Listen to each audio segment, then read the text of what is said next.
Okay.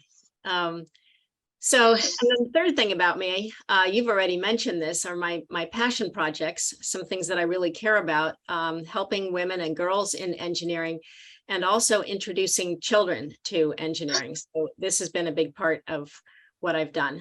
I mean, you can translate that, but you've already said it. Yeah.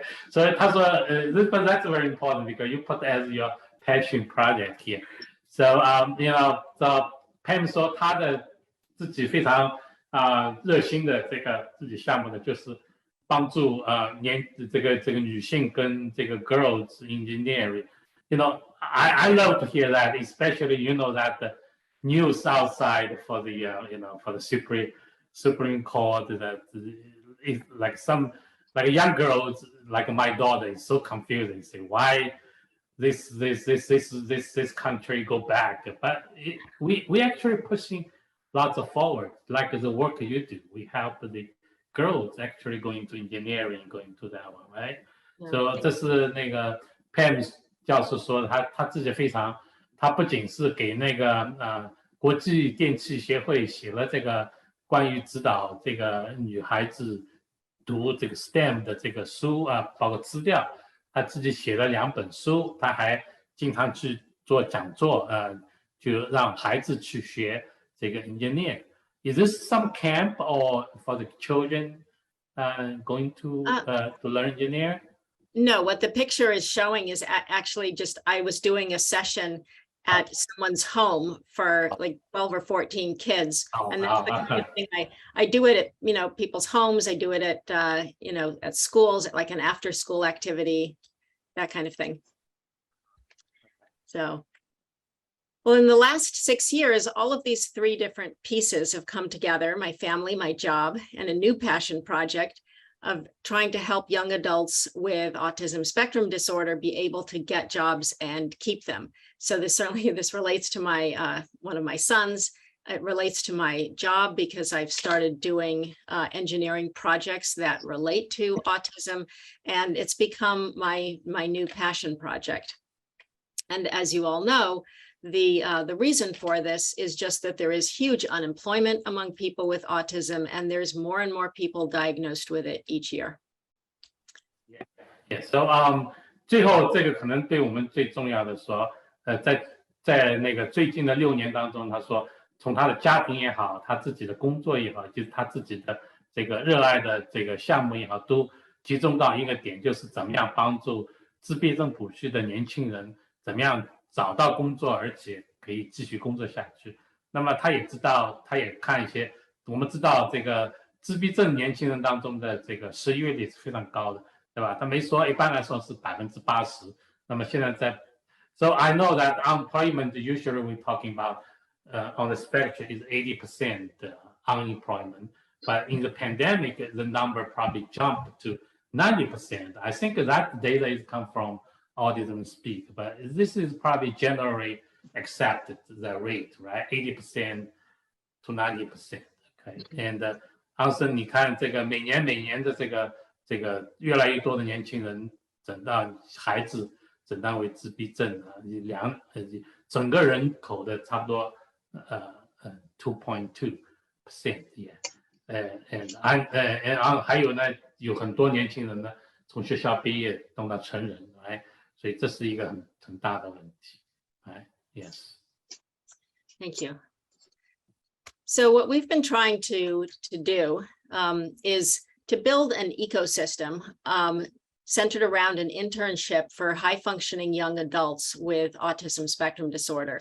And the need that we're trying to fill here is training that focuses on durable hard skills for tech jobs, while also supporting soft skills that are needed for employment. And related to this, we're doing research on automating the support of these soft skills and research on the internship model. Talking about the automated support of soft skills, that means you put the learning in the package so they can learning by themselves. So yeah, well, I'll give more detail. Okay, great. I'm very interested in that. So 这个 Cosman 教授说，他说我们现在呢就想做一个围绕着给那些高功能自闭症的这个年轻人呢，建立一个生态系统。这个生态系统呢，是不光让他们学习一些这个科技方面的这个技术啊，比如编程啊什么东西，也让他们学习这个我们叫做软技术，包括人际关系啊，包括组织方面，好吧？所以一个是 hard skill， 一个是 soft skill。OK。So the outline of what I want to talk about today is first to tell you about the internship program that we have, and then tell you about the engineering research projects and the tools that we're working on creating. And these tools, we have three versions of them at the moment, one for head nodding measurement, and the others, there's one on virtual reality as a mock job interview, and another one on head and body orientation. OK， 所以今天我们主要这个教授给我们介绍呢，第一个呢是他的实习生计划，是给在自闭症谱系的年轻人准备的一个实习生的这个项目。那么另外呢，他会介绍他自己实验室当中3个正在进行的这个跟自闭症有关的这个科研项目。第一个呢是the first one is you mentioned about the head nodding during the conversation. Yes. Is that during conversation? OK， 就是他在看，就是你在这个交谈的时候，你这个点头，那么点头的次数，因为点头往往是我们交往当中的一个很重要的一个 nonverbal 的这个就是我们非语言的一个情况，表示你听懂了或者什么东西，对吧？那么它是用这个图像的处理的方式来记录对方的反应。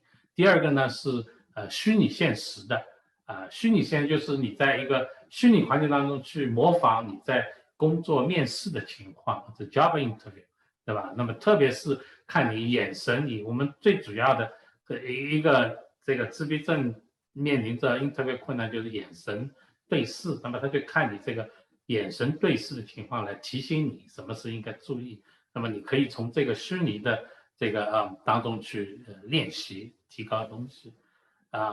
The hand orientation measurement is also during the group conversation, right? Yes. So you can measurement how pay attention of how to, right? 这第3个也是，就是你在谈话的时候，他看你这个头脑的，因为你要跟人家讲话，对吧？这是模仿这个方面的东西。Okay. So first, talking about the internship that we run. It is centered around developing video games. And you could ask, why are we centered around game development? There's a couple of reasons. It's a very common area of interest for young people. It requires a range of skills. Particularly, it needs programmers, but we also need artists and maybe a sound designer and someone who can serve as a project manager. So there's a range of skills needed. It's not purely programming. And then thirdly, it's something that can generally fit in the course of a summer. 所以他说这个我们的这个实习生的计划呢叫 Neurodiversity in Tech。OK， 这就是指的是在科技当中的神经多元化。那么这是现在我们的一个很主要的一个方向。那么来吸收那些这个neurodiversity 就是我们脑神经的想的不一样、感觉不一样的人，是吧？那么他为什么会选择做电子游戏的这个情况呢？第一个呢，电子游戏呢是很多人感兴趣的一个项目，对吧？第二个呢，你要去做一个电子游戏，不光是你是编程，你还有很多方面的东西。比方说你这个你图像以后你的声音啊。这个音乐啊怎么配啊？那么需要这方面的技术。你尽管不会编程，但是你可以编曲或者配音乐，这是一个。包括你这个project manager， 就是你的项目经理，对吧？你这个需要多长时间，有谁来管，这都是一个技术。另外一个呢，这个编程呢也是在夏天做可能最好，因为你有这个假期的时间，有3个月的差不多时间 ，right？ Yes. So I want to tell you about the people connected to this internship. So obviously there are the interns, and so these are neurodiverse young adults, so generally 18 to 25, and almost all of them are on the autism spectrum. There's a couple who may have some other diagnosis like ADHD. And we have coaches, so these are people who are experienced with ASD who can also help with project management and with programming.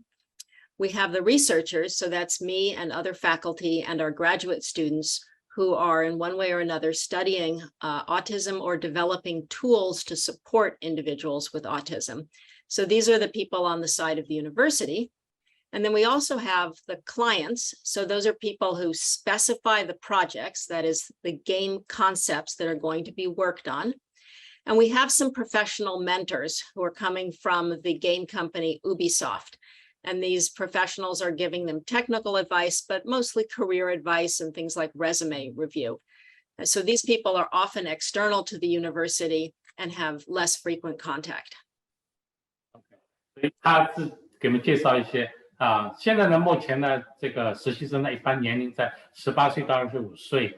那么这个组成部分呢，有几种，从大学当中提供的，第一个呢是 coach 教练。那么这个教练呢会对这个自闭症有所了解，那么对这个技术方面，比如说 project management 项目经理啊，包括编程啊，都有这个经验。那么可以具体的既懂自闭症又懂这个技术方面的东西。另外一个呢是那个科研人员，包括实验室的这个教授，包括研究生，对吧？那么有些呢是研究生呢是这个就是来做这些可以帮助自闭症，就是我们前面讲的3种项目当中的。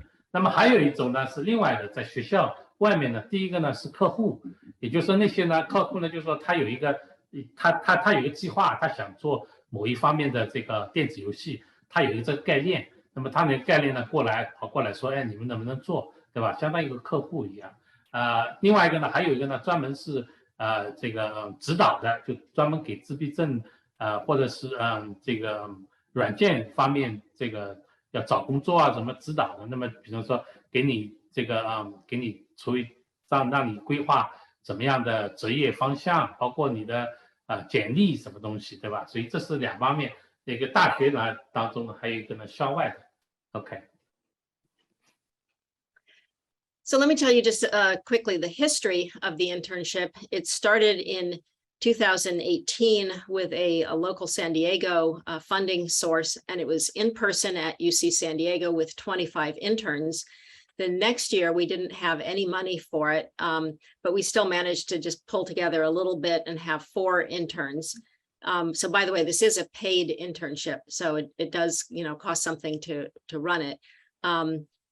In 2020, we got funding from the National Science Foundation for 4 years. And so we were able to have the internship again with 25 interns, but of course there was the pandemic, so it was held remotely. And that was also true for 2021, that it was a remote internship. And now we're back to being in person. We also have some funding for 2 years from the state of California. And the internship is now gone to 2 sites. So I'm in charge of the one at UC San Diego, where we're running it in person with 16 interns. And then it's being run at Northeastern University as both in person and remote with 15 interns. And going forward, we have enough money to continue this for next year. It's the last year of money from the National Science Foundation and from the state of California. So we're expecting the same locations and the same numbers of interns for 2023. And beyond that, we are looking for funding so that we would be able to continue this.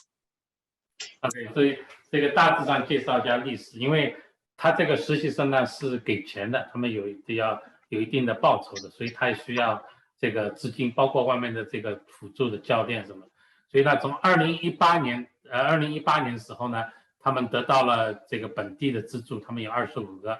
2019年没有资助 ，OK， 那么后面呢得到了这个科学基金的这个资助以后，这个基金呢会到明年还有最后1年 ，OK， 而且现在呢已经是分成2个，一个呢是圣地亚哥的这个大学，一个呢 Northeast 是 Boston 的这个 University， 在波士顿的这个东北大学，这2个地方都有。那么这个，所以他明年还可以再申请。后面呢，他要看这个资金的情况。Yes. Okay, so here's the structure of the internship. It's 8 weeks long. The interns work half-time, so 20 hours per week. They're in teams of 5, which is an artist, a designer, a project manager, and 2 programmers. There's a peer coach, and they're developing educational or research-based video games. So there's also 1 sound designer for the 3 project teams, which is why we have 16 people currently in the internship. So that's 3 teams of 5 plus one extra person who helps all the teams. And they're developing the game, hopefully all the way through. Sometimes it gets farther than other times, and trying to foster a stakeholder relationship with the client, treating the client as an external person who is providing the information of what they want in terms of the game, and then the team is trying to meet those goals. And at the end, the achievements are presented at a showcase. 所以他介绍一下大致上的那个，一共是8个星期的那么这是每个差不多是20个小时每个星期差不多这个工作量，那么就相当于半天的这个工作量，对吧？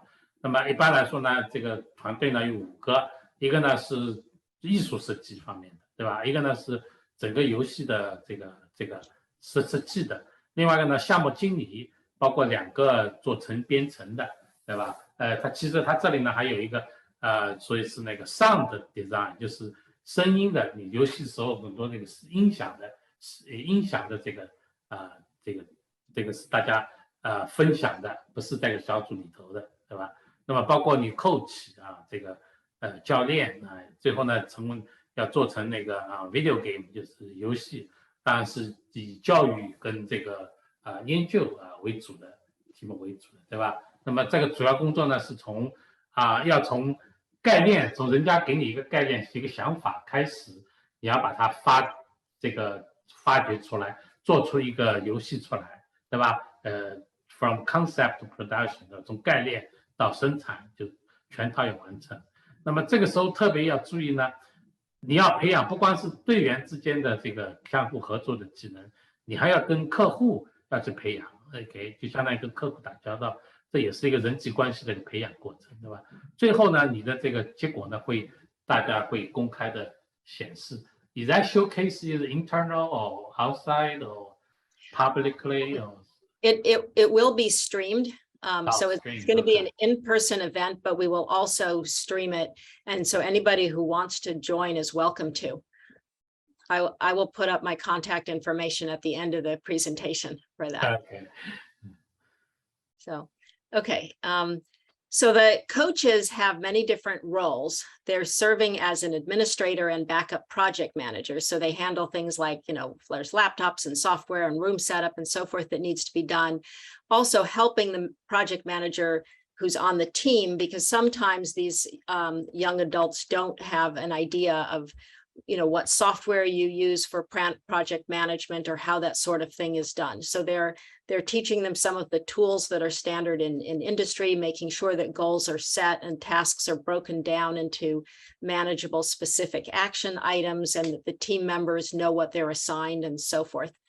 The coaches are also doing behavioral coaching. So they're keeping track of the interns' engagement and goals and making recommendations and giving suggestions when needed on social communication issues, on personal hygiene, on dress and appearance, kind of whatever comes up. And they may also be giving technical and career advice, depends on the coach's background. The coach must have very deeply learning on the autistic or all stuff there, behavior, emotion regulation, all stuff there, right? So yes. It's not into there. Okay. Yes. 他说呢，在这个过程当中，教练呢担负了很多的这个角色。我们看他的教练呢，第一个呢是作为这个项目的这个教练当中，比方说这个管理这个电脑管理软件包括办公室情况对吧？他要告诉这些年轻人说，你们这个目标是什么，每一阶段的目标，因为年轻人很容易就我们说很多这个自闭症跟多动症这个 time management 或者是 priority 这个都不行 ，executive function 都不行，对吧？那么他也可以把这个目标呢变成一个个可以实现的小目标，对吧？这些东西啊，包括这个每个人员的长处短处，他会安排工作，这是这方面的东西。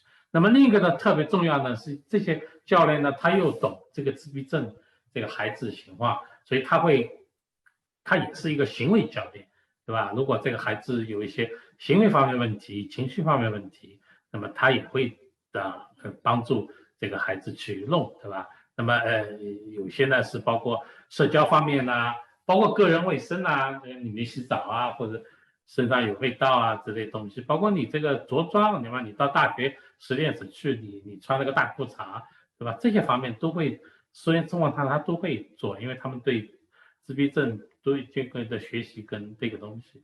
那么也要看，如果他真的这个教练对这个软件或者是其他方面他有专长的话，他也可以给你一点职业指导，你将来的这个技术指导跟职业指导。OK， yes.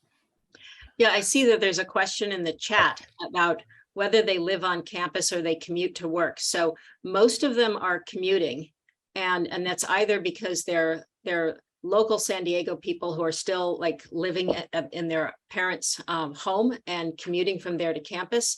There's a couple of them who moved to San Diego from elsewhere, from Texas and Virginia, to come to San Diego and rent an apartment, and then they're commuting to campus.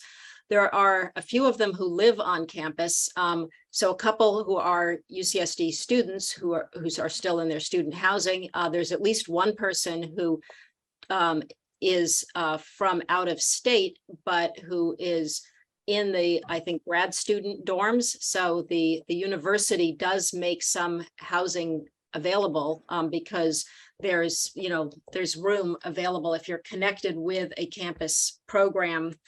There's so many students who leave for the summer, so the university is willing to rent those. So there's no guarantee on getting those, but they are generally available to have.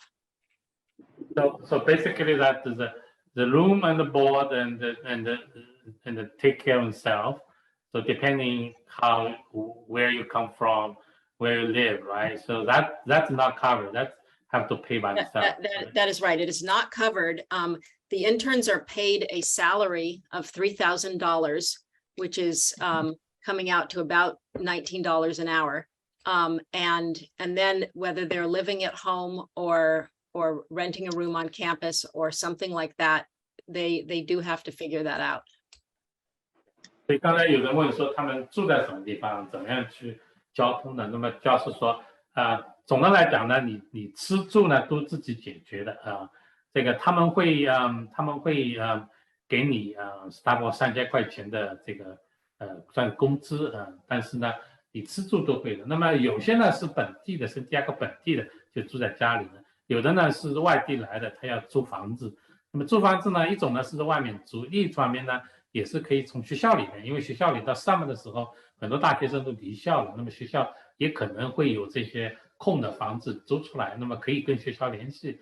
那么学校说，如果你是参加那个圣地亚哥那个加州大学的项目的话，他们也可以帮你，如果有空的话也可以帮你，对吧？但是主要是吃住都自己解决他的工资就算你这个实习生的工资的。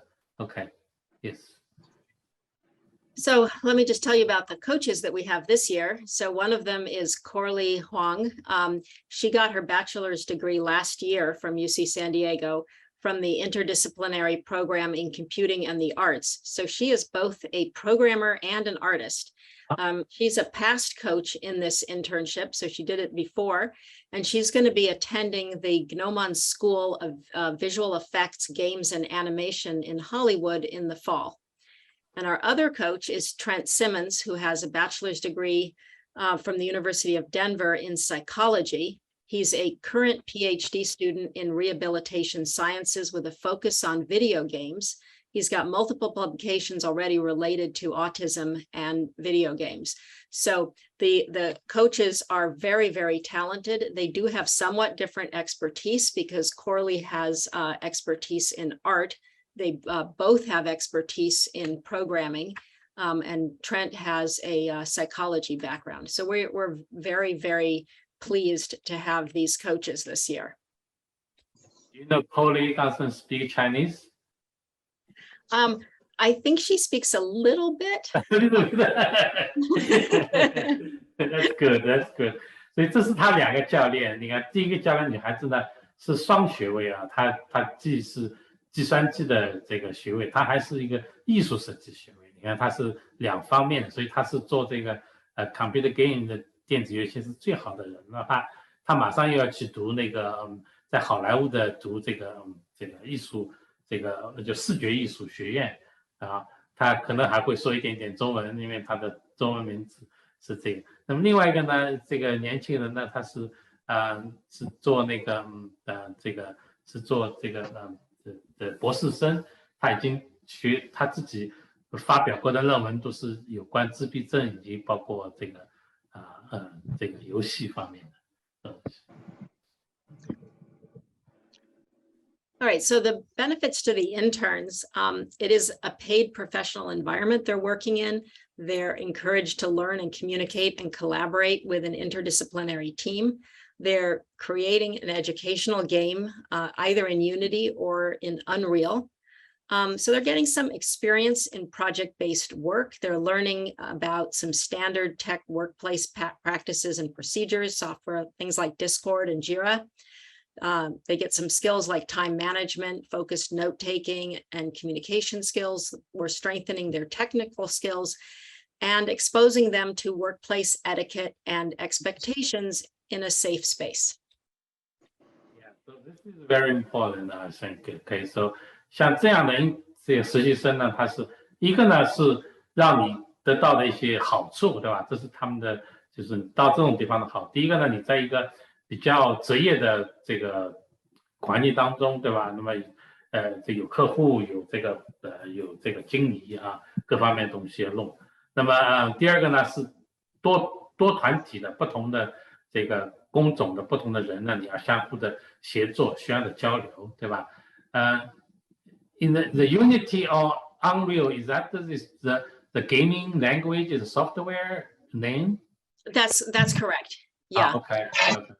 所以他可以用那个专门做游戏的这个软件真正的学到这个用实际操作的这些软件去弄。那么你看这个这有很多的经验。第一个呢是project base， 就是你真正做一个项目的实际的工作经验，对吧？那么你要去学习一些这些呢都是这个跟工作当中需要用到的这些这个软件在公司里面，像我们都用到这种软件，你怎么样去这个提交项目啊，包括一些 Java 这个 Discord 这个都是我们就是一般的软件公司都会要用到的这些平时的软件。那么还有一个重要的一个东西呢，比如说这些东西，比如时间管理啊，你怎么样去做笔记啊，你这个老板讲了很多，你的重点是什么东西啊？你怎么样有效的交流啊？那么这个都是自闭症的这个孩子的这个弱项，他也是作为这方面教的，对吧？那么当然是你要加强你的这个科技方面的这个作用，对吧？还有一个呢，很重要的一个东西呢，是你在工作当中的一些礼仪规矩，我们叫做 the hidden the rules the hidden social rules 这方面的东西，对吧？你在工作当中，你一个软件公司，尽管大家比较开放，但是你有些东西你该说你不该做的或者不该穿的，你不那个东西都是有这方面，所以它是一个全方位的，不光是技术，还有人际交流，还有包括这个工作当中的一些我们讲的看不见的技术。OK。So we have some lunch and learn sessions. These are 1-hour sessions that occur 4 to 6 times over the summer. And we're presenting topics about things like the importance of first impressions, how to build a resume or a LinkedIn presence, basically like what your online presence should look like, maybe for artists, how they put together an art portfolio. And we also are going to practice some public speaking. So this picture is of the first Lunch and Learn session, which we just had 2 days ago. Oh, 2 days ago. Oh, yeah, June 23rd, right? What's the topic for this one here? I can see.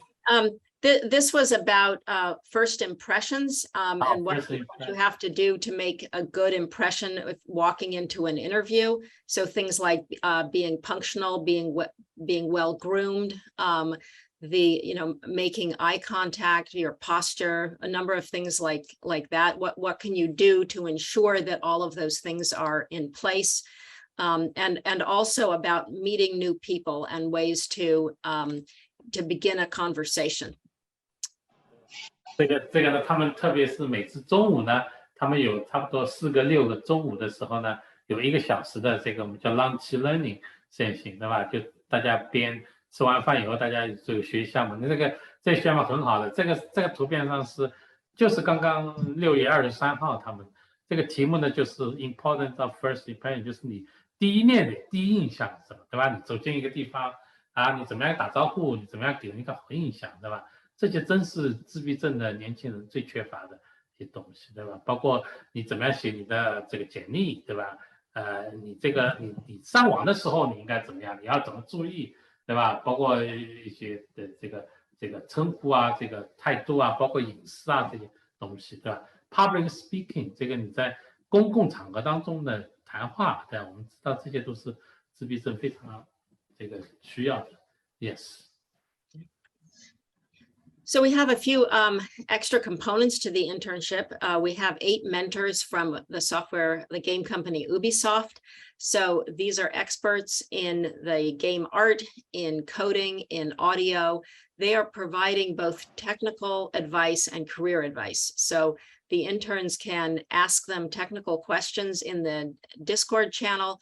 And they're also going to run a few sessions where they're just talking generally to the interns and giving career advice. And then we also are trying something new this year, is forming good habits with, there's a company called Fabulous. They make this app called Fabulous, which is a habit forming app. So you can use it to try to modify your daily routines and get in a habit of doing certain things like always brushing your teeth, always taking your house key with you when you leave the house, things like that. And we're not so much concerned with those kinds of habits of what would occur at home, but trying to put in certain habits of a sequence of things that you would go through when you are doing an update to the software or something like that. There's a set of things that you need to do, and we want that to be sort of a checklist that you'll go through the routine. Yeah. We want to read a book. It's called Micro Habits. So to help with people, if you build a habit, you gotta bring down into a very little step, then you can repeat it. So it's very interesting. I'm gonna look at it.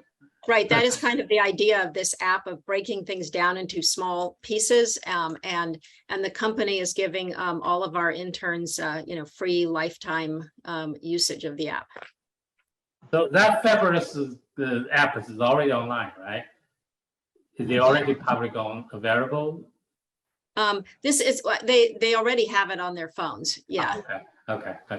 所以这是他介绍了一个这个其他方面。第一个呢，是从那个职业辅导辅助公司叫 Ubisoft 外呢，有8个这个指导师辅助员，那么包括一些跟他们讲职业方面什么求职啊，对吧？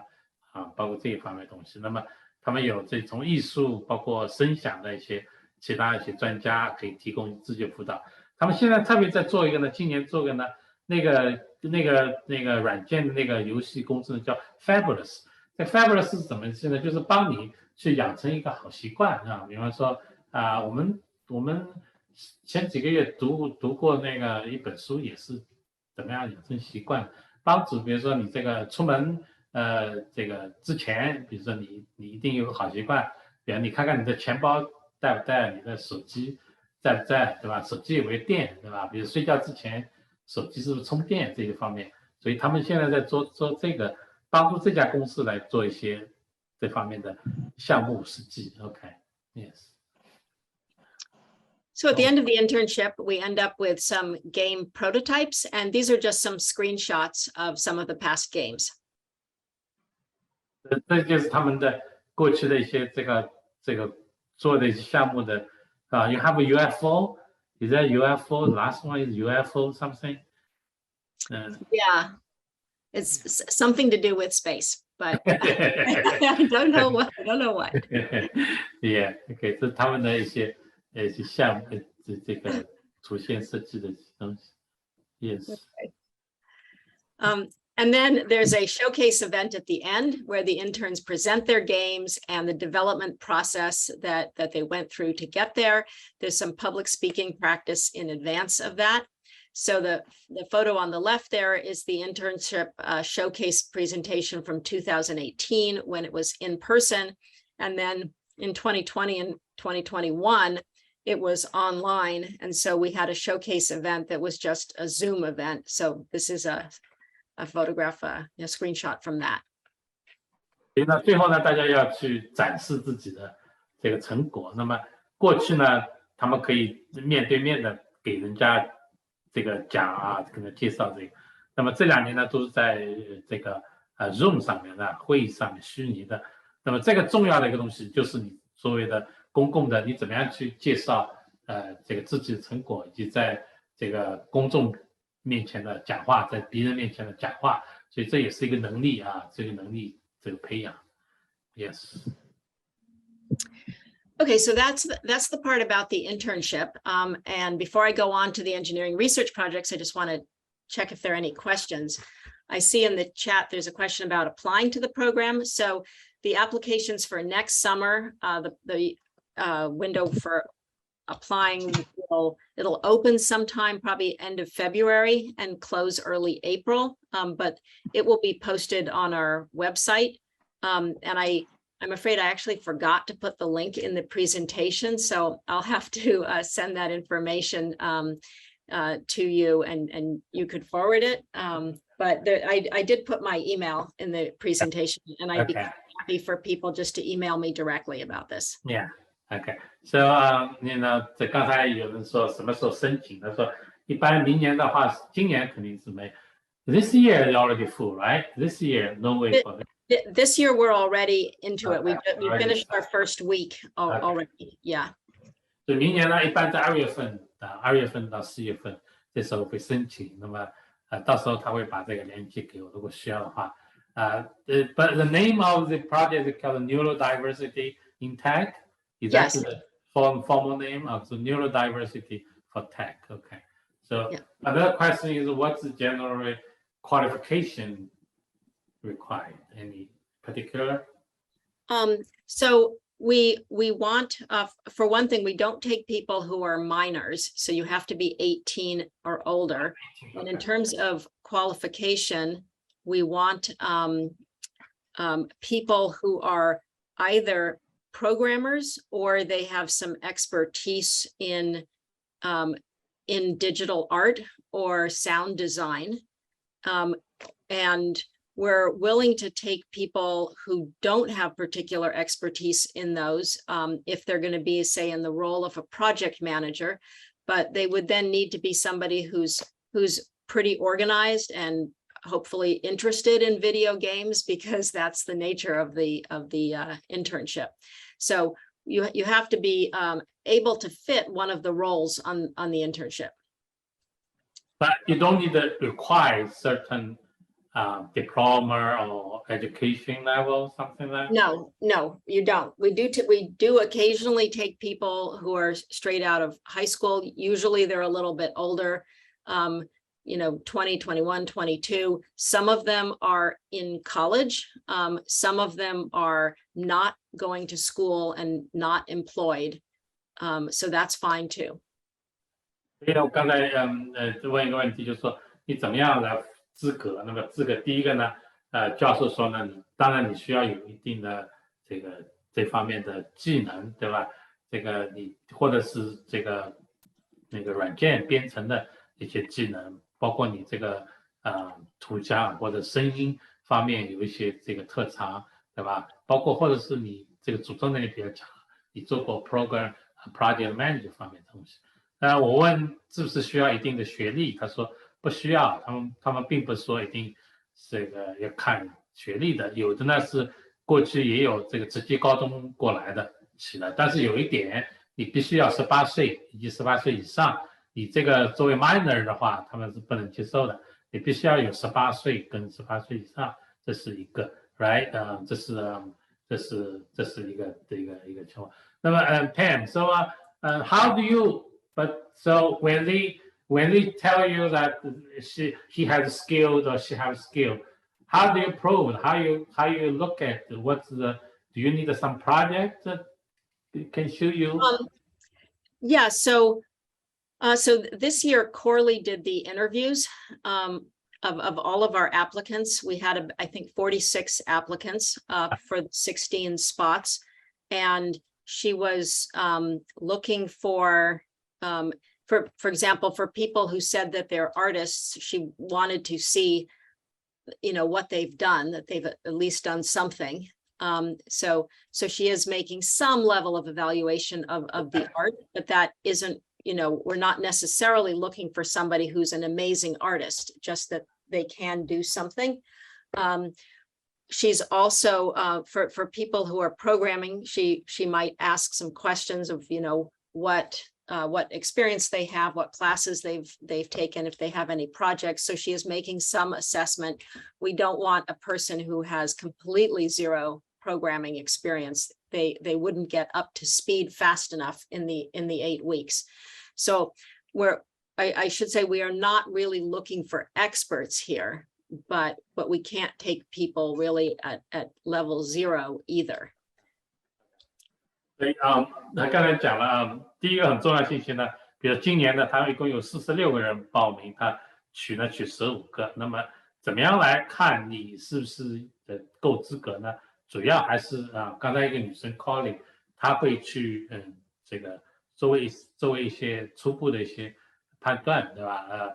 教授说呢，我们当然不希望你专家，你如果是专家级的，当然这个也不需要到这里来，但是也不希望你是一个完全不懂的，因为这个他们在8个星期当中要完成任务，所以他们需要你有一定基础。那么如果是你做过什么工作，那么面试的时候呢，人家会问你一些基本的一些看你围绕着专业或者技术方面的问题，他们来判断你是不是有一定的这个资格。所以这个不是对所有人都可以，一定要有一点基础。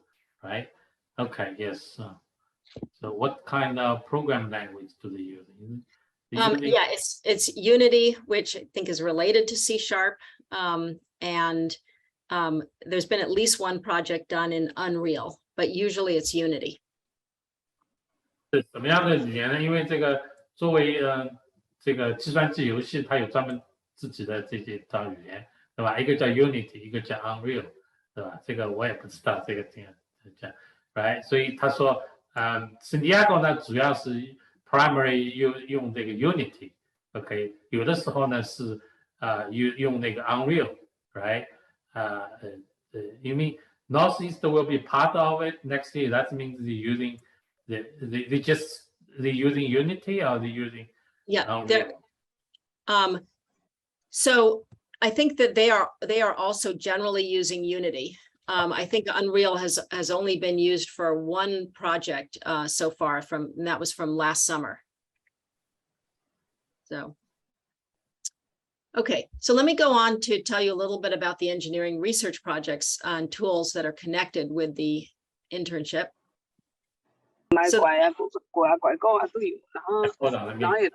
它有的是中文的分享，有的是英文的分享。今天这个是英文的分享。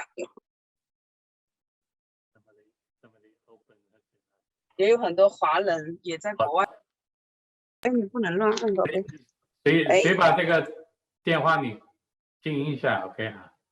好的 ，OK Pam，OK，sorry。Okay. So the general goals here are that the coaches are providing behavioral coaching in person as needed. And we're wondering, can we automate this to try to provide automatic suggestions in real time? So for now, the automatic coaching that we're thinking about is not focusing on the issues of the planning and organization or electronic communications. We're focusing on physical behaviors and spoken communications of what they're actually doing with their words and their bodies in the room. And so we have the questions then of which behaviors should we target, what sensors should we use, how do we detect the behavior, and how do we give feedback? Okay, so this is very interesting. So 这是他的一个研究的一个项目。这个研究项目呢，就是说，我们能不能把个人的行为教练，就是说我来指导你这个教练。我们现在教练就是一个老师在边上说，哎呀，你做这个做那个东西。他说，我们是不是可以把这个自动化，就是你有一个软件或者什么自动来帮你做这个行为方面的指导跟这个教练，对吧？那么这个呢，第一个呢，他要在同时的，就是实时的 real time， 就是你在做的时候，不是过的时候教练跟你说你做错了，那现在是你在做的时候，他马上就给你反馈说了，你这个方面你做的不对，对吧？而且自动的反馈出来，对吧？那么现在呢，他们讲的这个自动的教练呢，还没有说怎么样安排你工作啊，怎么样这个电子方面的东西，他们主要是还是看你我们这些行为，这个行为跟讲话的时候，如果你一些行为这个出现一些问题的话，那么他怎么样来自动的来就是提醒你，自动来就辅导你啊做。那么这个问题就要看我们有很多行为，到底什么行为他们要去做这个研究呢？对不对？那么怎么样的传感器，对吧？传感器，因为你的很多这个信号，你要传成电子的，你需要一个传感器，什么样的传感器来弄，对吧？我们怎么样去探测到的这种行为啊？有的时候你讲话是开小差，或者眼睛没有看对方这种东西，对吧？那么我们要怎么样能够把这个探测到的东西呢反馈到那个就是当事人的身上去？哎 ，OK， yes， Okay. Okay, so in terms of which behaviors to work on, some behaviors are quite rare and some are more common. So some of the rare ones on the left are a person yelling, not maintaining personal space, by which we mean like, getting really close to you, shaking somebody's hand too long when you're introduced, maybe leaving smelly food in the refrigerator, some rudeness, insults, personal hygiene issues. So these have all happened, but they don't happen very often. So in this first week that we just had, there was like one case where a person called somebody else stupid. And so some behaviors are just rare that, we're not going to focus on those. And then some other things are much more common, like not showing an engagement in a conversation with sort of nodding your head or smiling or making some other cues that you're listening, leaving someone out of a conversation, not making eye contact, talking too much or too little, talking off the topic, or interrupting. 他在看说我们到底做什么行为呢？有些行为呢就是个别的不大常见的，比如说我们前面左边呢都是一些比方说你这个乱叫啊、大喊大叫啊，你这个个人空间啊，你离人家太近啊，讲话都太近啊，对吧？或者跟人握手，你一直握着停不下来，也许对方这个女孩你这个一直停不下来，对吧？这种或者是你这个吃的食物放在冰箱里，然后呢都是味道啊，包括你这个语言粗鲁啊、侮辱人家啊，包括你自己个人卫生的身上很臭，对吧？那么这些都是行为，但是这行为它不常见，所以他们也不会作为一个研究主题。而右边这些行为呢是很常见的，尤其是我们一般的对自闭症谱系的，对吧？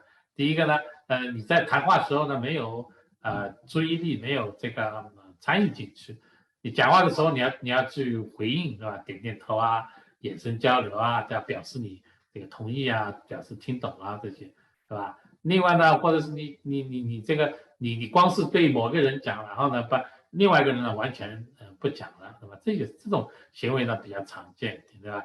你讲话的时候呢没有眼神交流，有的时候呢你讲太多了，有时候你讲太少了，对吧？有时候呢你讲话离题了，对吧？有的时候你打断人家，那么这些行为呢更加普遍一点，那么他们是把这些行为呢作为这个研究的对象啊 ，yes。So we can't just look at what is rare and what is more common. We also have to look at what is going to be easier to detect automatically and what's harder to detect. So down at the bottom, I've put the ones that are harder to detect. So things like leaving smelly food in the fridge, we're not going to put an odor detector in the fridge. And personal hygiene to try to check if somebody is brushing their teeth and so forth. So some of these things are hard, and talking off topic to get something that can, analyze the speech in real time and figure out if you're talking off topic, right? So the things down there, we're not going to try to automate those. And in terms of the ones up top, we've decided to focus on these ones as being common, or in the case of not maintaining personal space, just something that would be easy to do. So 他说从内考虑讲呢，又要考虑我这个行为呢是不是容易这个我检测到，对不对？那么有些行为呢很容易的，比如说你这个发火大喊大叫，那么这个摄像头一看就知道啊，你声音啊什么东西一看就知道，或者是你没有保持个人空间，你离人家太近了，那么他这个探测器一下子就可以知道这个东西，对吧？那么还有一种呢是比较难探测到的，比方说你把这有味道的食品放在冰箱里，他也不可能去每个冰箱都打开来去看，对吧？这个就比较难的，所以它就两个，第一个呢是要这个行为呢本身呢是比较常见的，第二个呢这个行为呢又是容易探测到的，所以它在这个黄色、棕黄色的东西呢都是，对吧？比方说你讲话的时候没有眼神对视啦，对吧？你听人家讲话的时候没有点头，没有这个思维啦，这些比较容易探测到的。Yes. So we took as our first goal looking at interpersonal distance. So to go through those questions, and we're targeting the behavior of getting too close to someone. The sensor that we're going to use is the Magic Leap augmented reality headset, just using the camera of it. We can detect the behavior by detecting a person's face and estimating the distance to that face. And the way we could give feedback is to show some kind of icon in the augmented reality glasses. For example, this little icon at the bottom that shows that, the two people need to be farther apart. So in February of 2020, we got this to the point of having very accurate real-time estimates for distances less than 2 feet. And very promptly in March of 2020, California shut down with social distance having to be 6 feet. And so it was clear that we were not going to be able to do the testing on this for a very long time. That's unexpected, right? That's unexpected. So that's why I know that when the pandemic started, lots of the young people on the spectrum, including my son, he's so happy because he don't need to go out anymore. Everybody have masks, so he's happy. Okay, so 我们刚刚讲的是怎么样来，比方说这个行为，这个个人空间的行为离人家太近了，对吧？那怎么探测到呢？那第一个，他要用一个AR 的这个虚拟现实的我们叫那个头盔呢，当然有摄像头，对吧？那么就看，比方这个情况，他就看你的脸部的这个你离人家太近，主要是脸这个离得太近，来这个面部，那么这个面部跟其他人的面部东出来，对吧？这些东西，所以他们在2020的时候，他们已经做了很精确了。所以如果是你这个靠了人家太近了2英尺之内的话，他马上他那个软件就能探测到，然后就提醒你说你靠太近，是吧？可是呢，马上呢2月份他们做到这个呢，3月份呢马上就是这个 pandemic 来了，然后要保持距离6英尺了，这样的话大家没有办法再探知到了。OK, right? Yes. So we moved on to looking for conversational engagement cues. And so here we're looking specifically for the head nodding and shaking, but more generally just the conversational engagement. We're still using for this the Magic Leap augmented reality headset, but now not using the camera, but using the inertial measurement unit from it. And we can detect the behavior by looking for the patterns of up and down and left and right motions. And again, the way we could give feedback by showing some kind of icon in real time or potentially evaluating afterwards for non-real time feedback. Like that, after the conversation, you probably give a list like how many things you missed or something like that. Is a non-real time feedback. Yeah. OK, 所以他是讲另外一个第二个呢是，就是我们在交流当中的一些我们叫做非语言的这些表情东西，对吧？比方说你是不是表示点头，你讲话的时候呢表示let me put the mute here. 你是不是人家讲话的时候表示点头，表示赞同，对吧？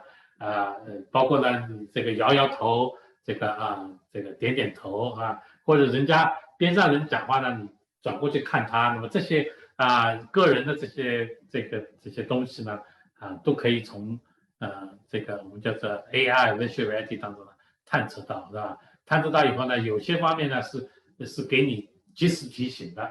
在这个 AR 的这个屏幕上，它可以打字打出来说，哎，你忘了点头了，你这个点头太少了，对吧？提醒你一下，这种及时的。不及时的话呢，可能是你讲完以后，他说不定会给你一个表格，说你什么地方做的对，什么地方做的不对，这方面的东西。Right? Okay. Yes. So this is an example of what the data looks like. So this is actually for a head shake, and this is showing the head go, moving left, right, in a head shake. And here's another head shake. And the green are examples of the head nods, in which case there's an up and down motion. So that's what this is showing. 看得到，如果是你摇摇头的话，往左边摇头，或者是不同意，要么就是你看其他人，是吧？这个呢给你探知出来，对吧？这是点头的，表示同意的，这个图像这样子。Yes. So we were doing some automatic detection then and classification of head nods and shakes. We got 10 subjects, asked them a bunch of yes/no questions, things like, do you live on campus? And we got pretty good agreement. So here's an example of when the true event was a head nod, and the prediction, the model is able to say 36 times out of 36, it's able to say that is a head nod.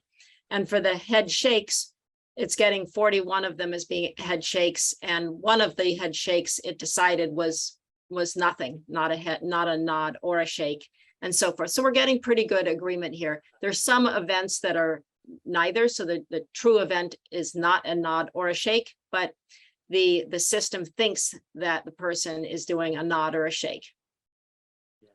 So 这是他的一些数据，对吧？比方说他问你问题，你简单的问题，你是不是在校园当中，对吧？那么看着你这个表情来判断，他基本上都能够你点头就是是，摇头就不是，那么基本上都他那个探测头上看到的都差不多对，除了一个摇头不是这个弄错，其他都是，对吧？Because in some culture had the nodding is discreet and the handshaking is agreed. When I went to India, then I'm a little bit just right. Yeah, so we actually were aware of that there are some cultural differences, and so we were not getting data from that population. I see. Yeah. So ultimately, we're not interested in individual nods and shakes. We want to get something about an overall level of conversational engagement. Basically, like, is a person just they're still not moving, or are they doing a little bit of stuff that shows that they're kind of engaged in the conversation? So here we had a 10-minute interview. There were 15 subjects, and each one is enacting 2 distinct engagement levels. So something that's high engagement, and they seem kind of bouncy and enthusiastic, and something that's low engagement, and they're kind of still. We had 3 human raters. So some of our behavioral coaches do the scoring on a scale of 1 to 5. And this is showing the agreement, the individual points of what the average rater score said and what the model was predicting. So if you look at one of the points like right here, so this is one of the points where the model is not doing well because the average rater score is a 4, but the model is saying over here that it's less than 3. So the model is pretty far off on this one, but most of the points are in here in this band. So the system is automatically getting this conversational engagement rating that is within half a point of what the average human raters are saying.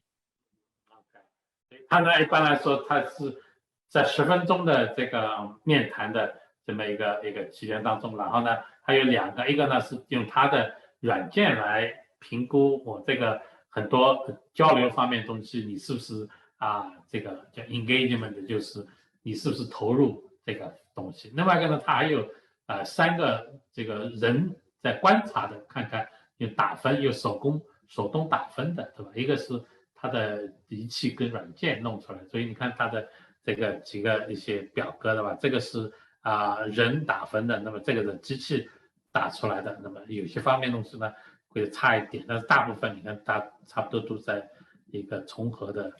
So most of them, the both side is very close, right? Or close in a acceptable range, right? Is it? Yeah. The human rate and the model, right? Yes. So with all of this that I've described so far, we've been using these augmented reality glasses. So a person is interacting with someone in the real world, but they're wearing the glasses. There's some problems with this. It's hard to calibrate, so it takes some time at the start.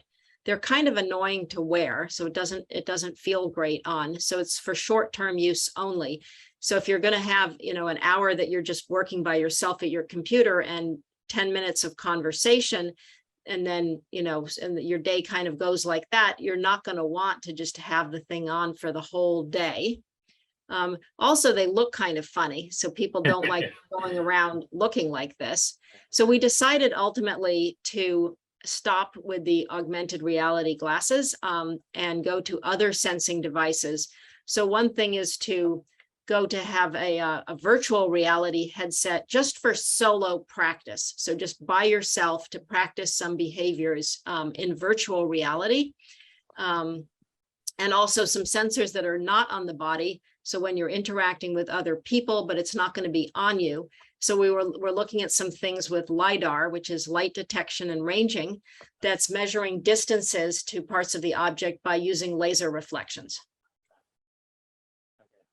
他在讲的是那个重要的一个东西，你这个眼镜对吧？这个can I question is anything we can do like a Google glasses something or it don't have this function?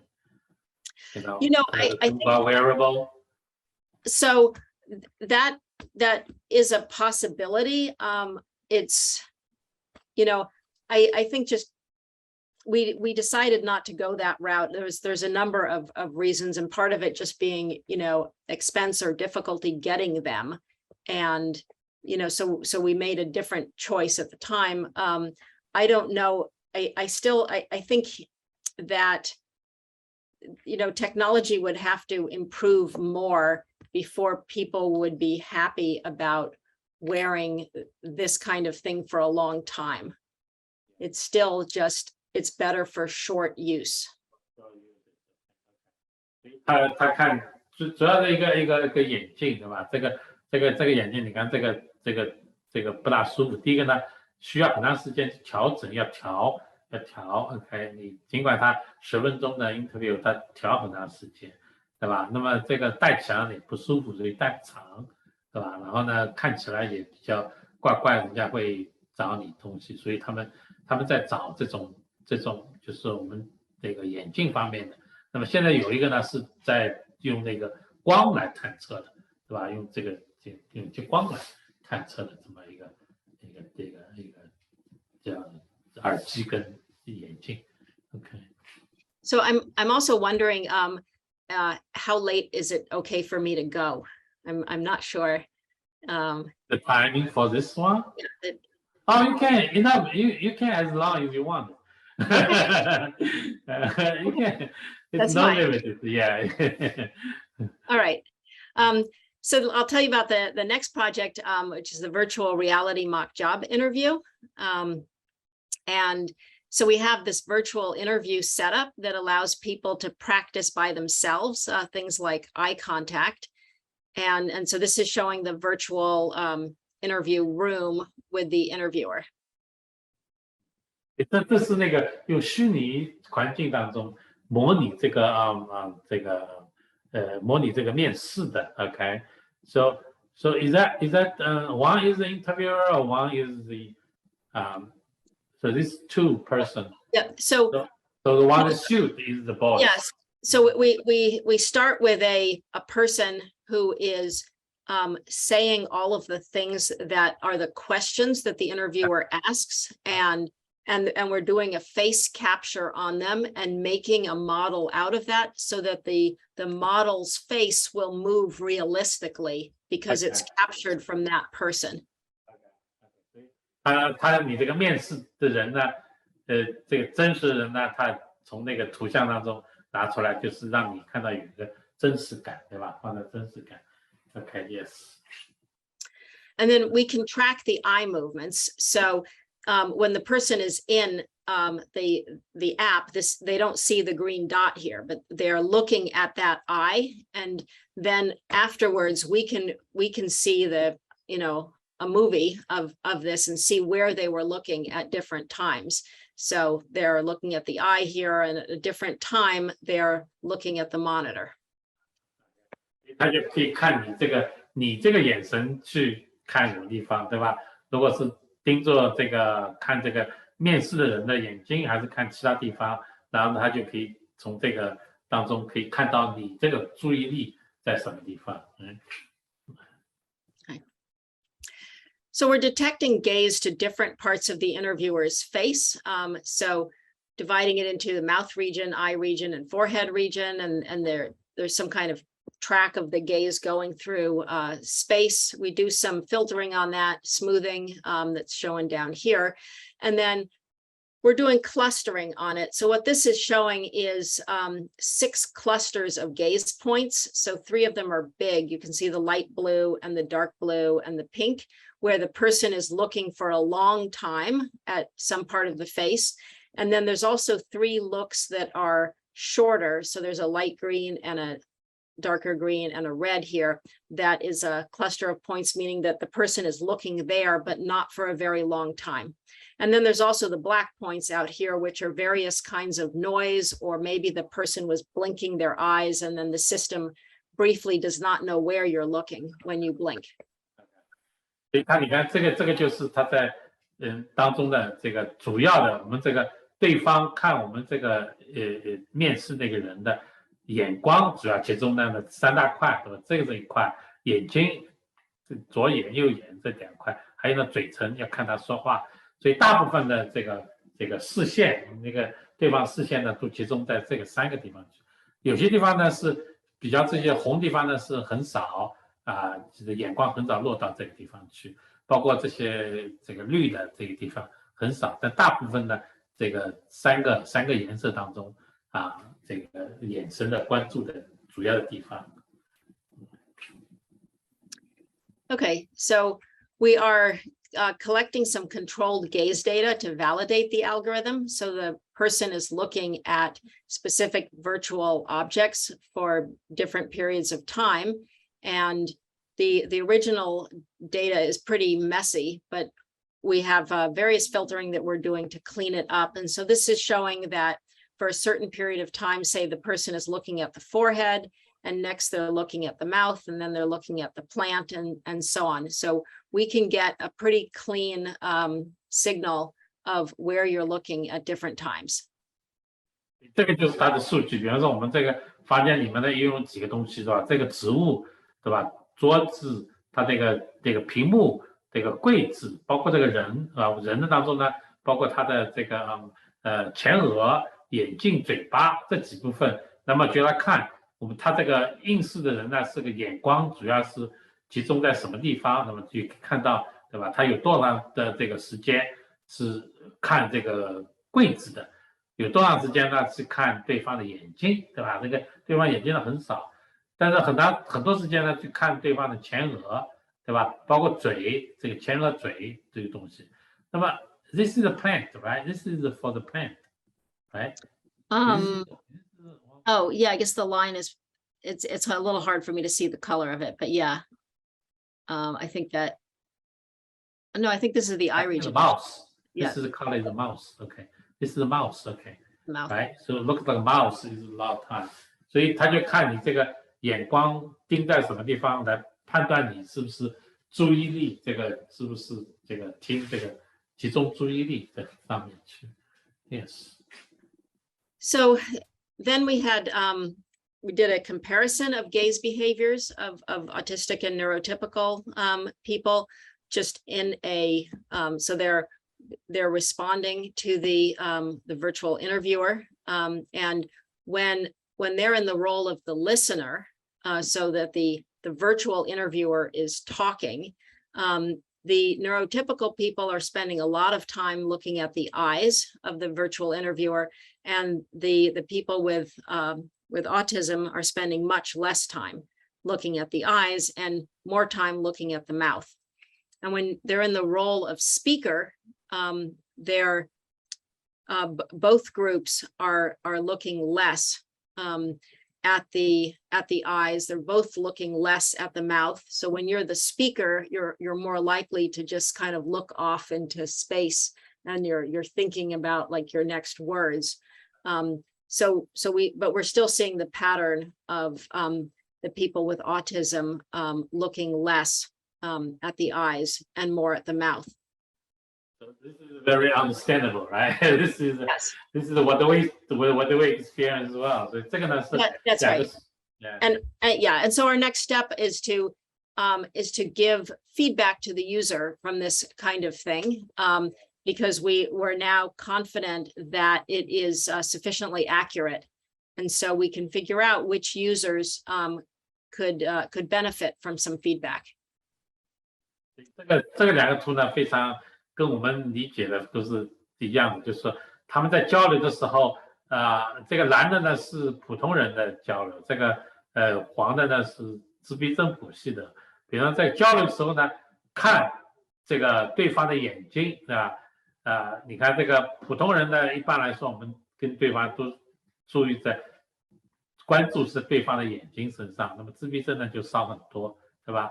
而这个自闭症的人呢，就关注对方的嘴，看他嘴动，这个注意比较多，而普通人就没那么多，对吧？所以这也是我们我们说自闭症孩子的这个眼神交流这个问题在那儿，是吧？那么如果是他们作为听众的这个表现，如果他们作为这个讲的呢也是那么没有像那么长时间前面听众那么长时间，因为人家讲话的时候你可能这个注意力，因为你是边讲，那么你的注意力呢看东西会比较多，你不光是看人家眼睛，你还可以看看地上，看看周围的这个东西，对吧？这个讲话我们一般来说，但是还是一样的，就是自闭症的这个对于眼神的关注还是要少，比普通人很多，而对于嘴型的关注呢又比普通人更多。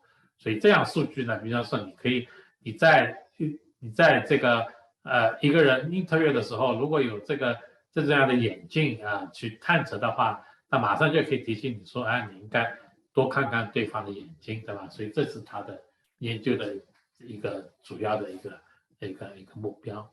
Yes. Okay, and so now the last piece of this is about head orientation. And here we're considering multiple people in conversation, and we're starting with just 3 people. And they need to generally adjust head and body orientation so that you make everyone feel included in the conversation. 这个呢是另外一个，就是你这个头，比如说3个人一起交谈不同方向，对吧？那么谁讲话呢？你应该是头转向那个地方，对吧？如果你不头转不向，那表示你要不感兴趣，要么你可能失礼了，要什么，或者是你太忙了，对吧？所以这个最后那个 project 呢是看你按照在判断你头跟身体的转向，在交谈当中身体转向。来表示你是不是参与进去，你是不是这个做到让这个其他人感到舒服吧，对吧 ？Okay, yes. So to do this head and body orientation estimation, we're using LiDAR sensors that output point cloud data, and then we're estimating the orientation from that, extracting where the body is in the point cloud. Doing an ellipse fitting to find the body orientation, and then using a neural network regression model to estimate the head orientation. So right now we can get the body orientation within 5 degrees of accuracy and the head orientation at about 13.7 degrees of accuracy. 这个呢是一套东西，第一个呢用探测器，用光探测器把这个你的这个头转向的这个数据弄下来，然后呢放在我们叫计算云当中去然后呢再把这个human extraction, is that means you extraction manually or what's that mean? Human? No, so the human extraction, that is happening automatically, and that's actually within the LiDAR sensor itself. We didn't have to write that algorithm, although we did some improvement on it to better estimate like where the top of the head is. But basically, it's separating out the point cloud that is the human body from other things that are like the desk and the chair, or the other things that are around that we're not interested in. So basically you extract the information about the body out of the other non-body environment. Okay. That's right. Okay. That's right. And so then we have a point cloud that is representing the 3-dimensional body in space. So the sensory basically is just checking everything in the range. That's right. It's just getting an object or everything. That's right. It's the same kind of sensor that's on an automated car, right? Okay. When the car goes down the street, and it's just finding everything that's out there, pedestrians or a fire hydrant or a telephone pole, everything that's there. 这个呢，从那个监视器当中的数据呢，它要把这个有关人跟人体这个相关的脸头身体弄出来以后呢，再用这个把这个地理的这个数据比如说你人在什么地方，头往左边转右边转这个东西弄下去，对吧？那么它可以探测到那个身体的这个转动呢，它可以在误差在5度之间小的那种范围，头呢这个误差范围呢大一点，就13度 ，right? So I think that's understandable because the error for head is because the head is usually moving more widely or have a bigger it's more flexible or that body usually does not moving too much, right? So that accuracy will be improved. That's easy. Well, it's also just the body is bigger. And these sensors are not like right in front of your face. They're sort of up in the ceiling in the corner of the room. And so the data is fairly low resolution that we're doing. And so we're not able to get from the data, we're not able to get the fine details of like the nose and the eye holes and things like that. If you had the sensor right in front, you could get all of that, but then that would bother people in the conversation. 所以它身体呢比较精确一点，因为它大，它可以检测多。那个头呢，因为它路远，所以它的数据不一定会很准确，对吧 ？Yes. Okay. So. All right, so we did some data collection, 12 subjects with autism and 8 neurotypical subjects, and having 10 to 15-minute conversations in a setup like this of 3 people and the two LiDAR sensors. 它这个数据呢是12 subject in talking about the conversation subject, or what's the? Yeah, so that means that it's only 3 people at a time. Okay. But we're taking 2 of them are like our graduate student researchers, and the 3rd person is the subject. And the subject is, so 12 of them were individuals with autism, and 12 of them were neurotypical. Sorry, 8 of them neurotypical. 它的对象呢，就是12个对象呢是自闭症对象，还有8个呢是普通的这个人。每次呢都10到15分钟的这个交谈，然后他从这个交谈当中呢得到这些数据。Okay. So this table is showing some of the results we got, where a contact is defined here as when the estimated orientation is towards an interviewer for at least 3 seconds. So you're pretty much right in the angle of that interviewer. And an exclusion is where, say, for 10 out of 15 seconds, you're in the orientation of one interviewer and 0 towards the other. So with those definitions, what this is showing is that the neurotypicals have a higher rate of these contacts, that they're doing a little more of, you know, if I look at this person for a little while, then I should look at this person for a little while. So they're doing a little more of going back and forth. And the individuals with autism are having a longer maximum exclusion. So that's 38 seconds there, where they are completely, you know, in the region of one interviewer, and they are just ignoring the person who's over there, and spending more of the total time is that in what we're calling this exclusion state, where they're not bringing the other person in. Yeah, so that sounds it's very reasonable, you know, because the attention focus on sometimes they're maybe too long or I think that's very. 所以他这个呢是讲那个眼神，对吧？你在交谈的时候呢yeah, this one here. So trying to figure out how I can respond. Yeah. Sorry. No problem. So I'm reading this one. So 比方说这个交谈当中呢，就是exclusion duration， 就是他眼神只看一个人，他不是这个就是照顾到其他方面，因为这是我们3个人的团体嘛，讲话的时候我们正常的话都会分配一下注意力，对吧？不能老是冷落。但自闭症的这个跟这个自闭症的这个时间跟其他人讲，你看就差了2倍3倍的左右，对吧？那么这一方面就是说，他自闭症的这个孩子呢，青年的或者人呢，就习惯于他只对一个这个方面讲，对吧？这个弄后面呢是这个，这就是我们非常从我们的这个日常的经验当中就可以体会得到这样的，就他们眼神交流这个一些跟不情况yes.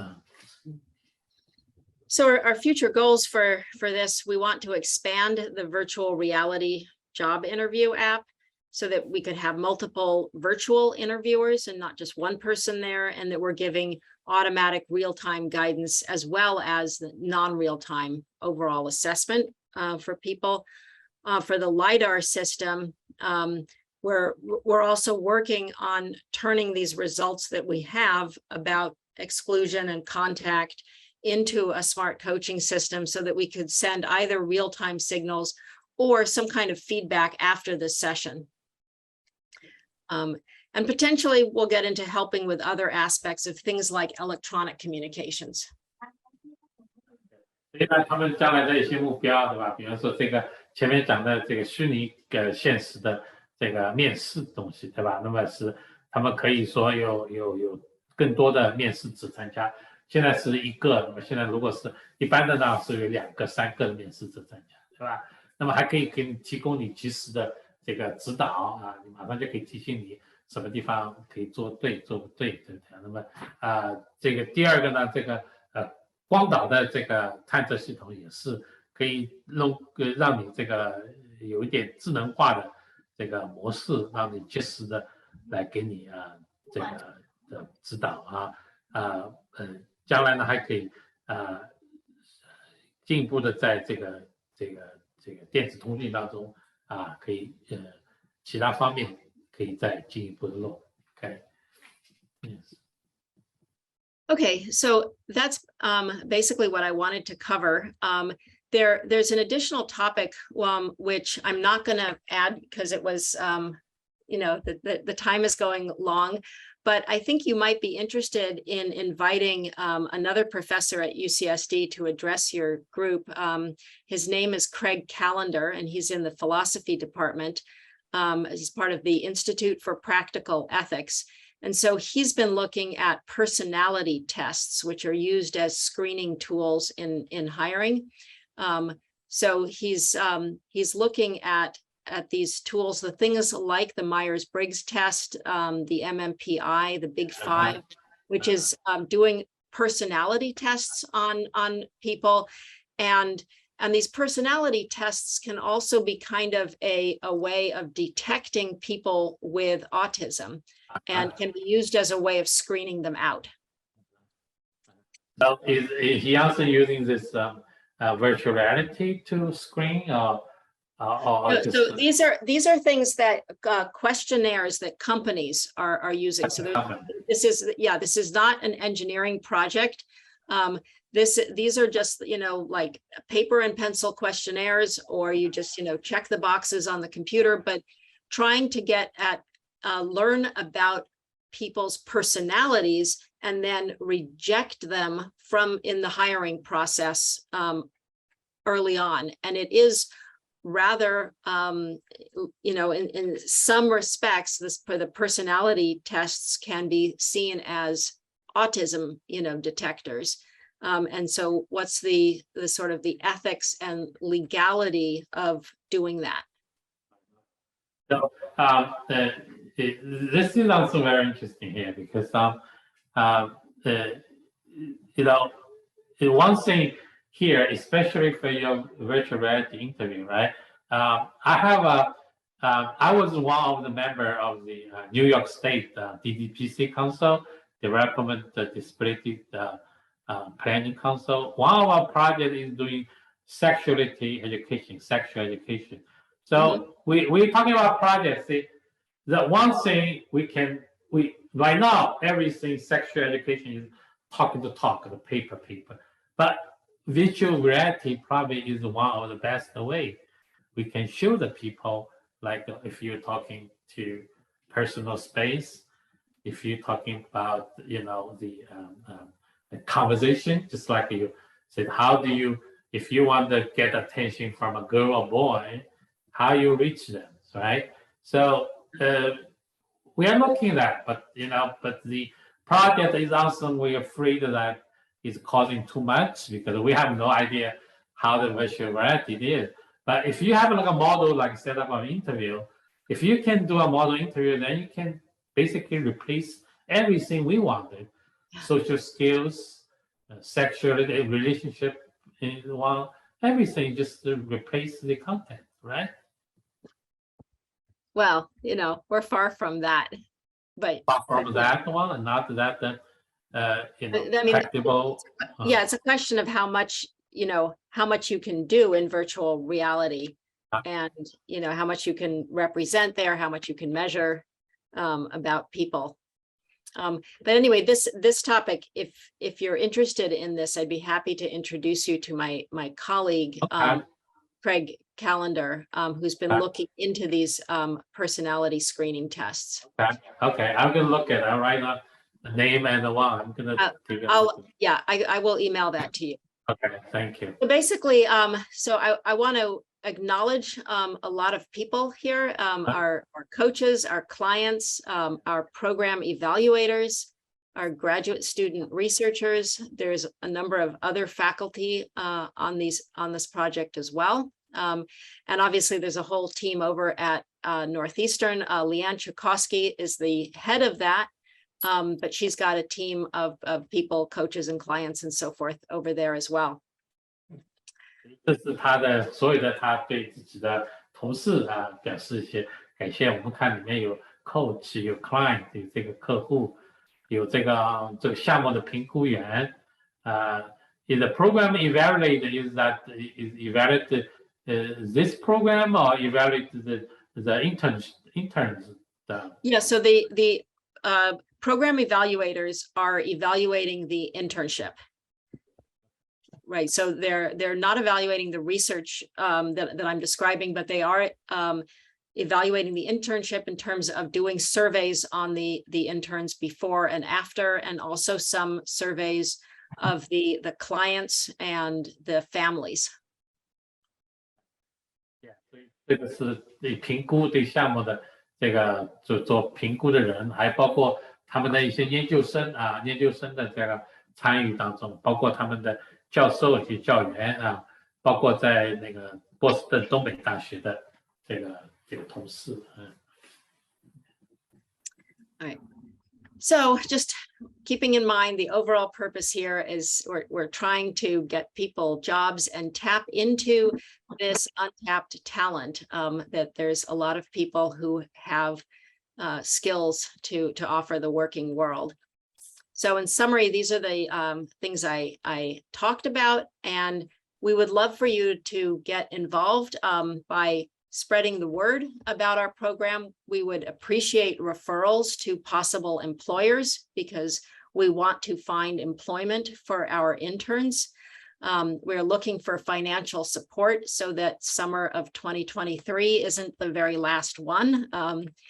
Our showcase event this year will be Monday, August 15th at 11:30 Pacific time. And it'll be streamed. So if you want to join that, please send us an email and get on our list. And then the applications for next year will open in February or March. So I hope we can get a lot of wonderful applicants for next year. So there's my email there, as well as Corley's email. Okay, that's great. That's great. 这是他总结一下，对吧？我们这个 internship 给那个自闭症的年轻人呢，不光是技术方面的，还有一些软技术方面。这个东西，那么这个呢，包括怎么样去将来的一些这个项目呢，包括这个你在交流的时候怎么样可以参与等出去，是吧？是用虚拟的这个工具呢去面试，模拟这个面试，对吧？你在谈话当中，你的身体跟躯体的一些行为来表示来判断你是不是参与到这个的谈话当中去，对吧？包括personality testing 就是我们的个性调查，你是什么个性的，你是什么样的个性的，对吧？这个在这个我们说在招聘的当中呢，人事部门会比较注意一点，对吧？那么下面一个呢是希望我们把这个消息给传播讲出去我们这个特别是如果是你觉得有这方面的用人单位，比方说给那个这软件这个电子游戏的这个雇主，你推荐以后呢，他们可以把这些实习生好的实习生推荐给这些雇员当中去，对吧？那么当然他们还需要这个财务的支持，因为经费到明年为止，如果有什么fund的话这都可以。然后他们的今年的这个毕业的就我们叫毕业汇报吧，这个毕业汇报呢是8月15号早上11点，那是西部时间，那么就是东部时间是在下午，对吧？如果你愿意参加的话，你可以写信给他们。明年的这个夏令营的这个报名时间是在2月份跟3月份 ，OK，2月份、3月份，对吧？到时候我们可以把这个消息So I will get the link for the application, so I can send it to them for next year, right? And, Yes. So we definitely will put in my calendar this one.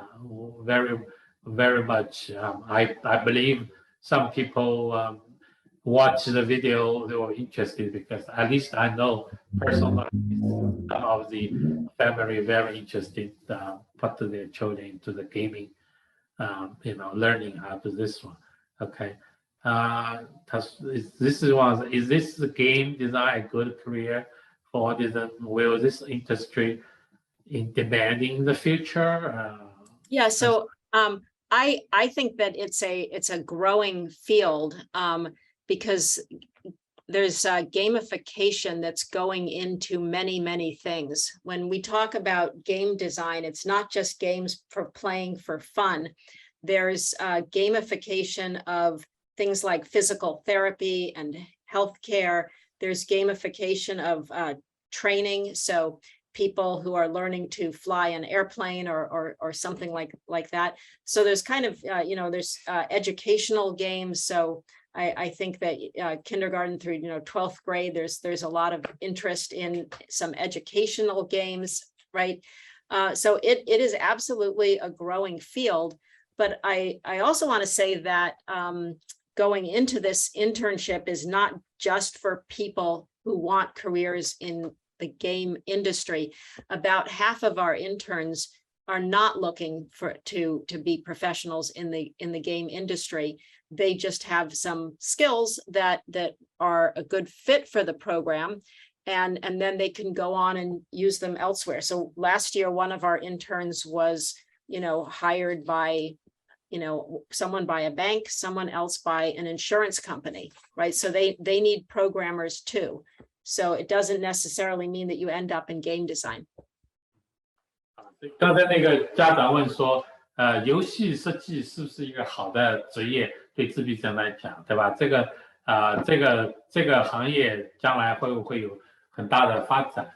那么教授说呢，这第一个呢，现在这个游戏设计呢，不光是我们讲的光是玩的这些游戏设计呢，现在用到很多领域当中去，尤其是教育性的尤其是在这个培训方面，公司各种培训当中去，他要把这个培训项目做得比较有趣，比较形象，他也是用这个游戏设计的一些规则，尤其是在这个healthcare， 就是我们医疗方面的东西，很多方面这个护理或者培训都是用到，所以不是我们这个想象当中的电子游戏会怎么造成沉迷、上瘾之类的东西。我们知道，在华裔当中、家长当中会怕这个东西，是吧？这是一个。另一个呢，他特别讲呢，其实他们很多的孩子来这个做这个东西，他们至少有一半，他们以后这个实习生呢，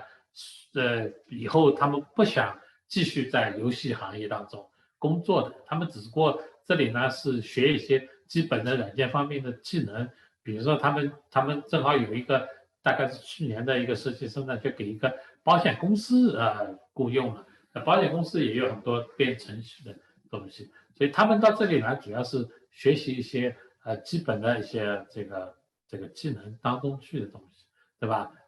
这个不一定就是以后真的要从事这方面的东西。Yeah. Okay. So if people have further questions, please do send me email. I'd be happy to hear from you and can answer your questions that way. 教授说，如果你们将来还有那个的话，你们可以发给他的电子邮件这个因为我们知道 ，so the reason I know Pam is that one of our parents her children is to be accepted in your lab or in your internship. I'm not sure who it is, but I'm so glad that she gave me that chance, so I contacted you. And 这个教授非常的热心我知道他是因为我们群里面有个家长，这个孩子就在大学当中，他正好是这个在他的实验室工作，所以呢，家长介绍，然后这个教授跟我素不相识的，非常的这个热情，非常的，所以呢，就一看我们当中就是说，自闭症孩子家长就是不一样，这个方面不一样。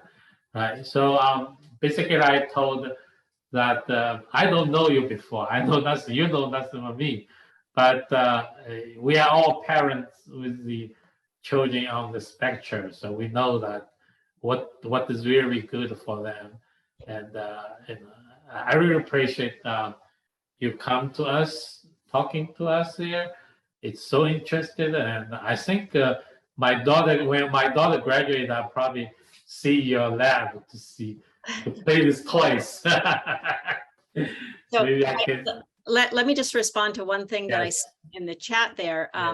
So someone wrote that, I've run the internship program for several years, and that's not actually true. I've been connected with it for several years, but I've been connected with it largely on the side of doing the engineering research projects and also being a client for the internship.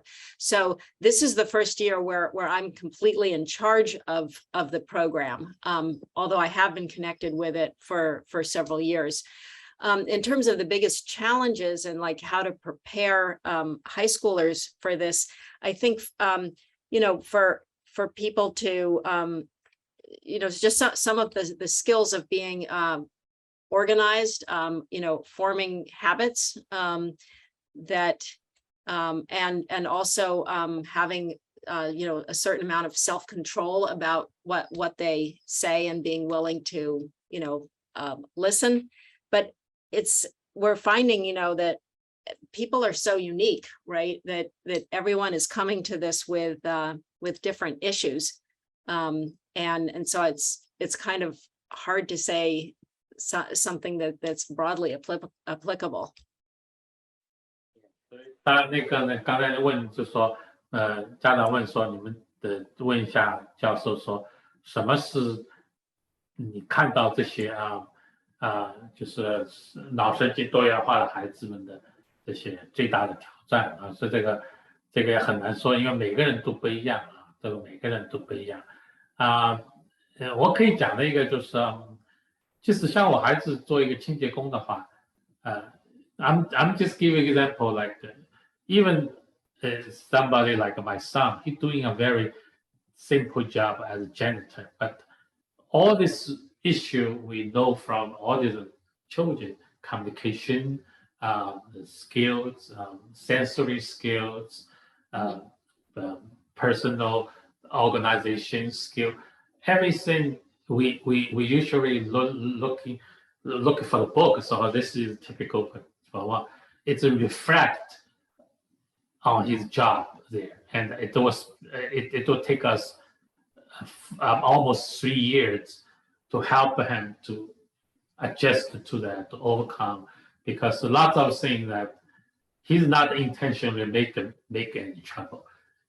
Actually, none of the trouble he's intentionally doing. He just don't know what he do because he don't have any sense. What other people thinking, how they are. So we spend a lot of time over there. I believe, for different one like internship in your college in software, the unsung have those kind of issue, which is they really have no idea what is about there, but they can learn, right? They're not silly. They can learn. Yes. This is any level they can learn. After year teaching them, they can learn.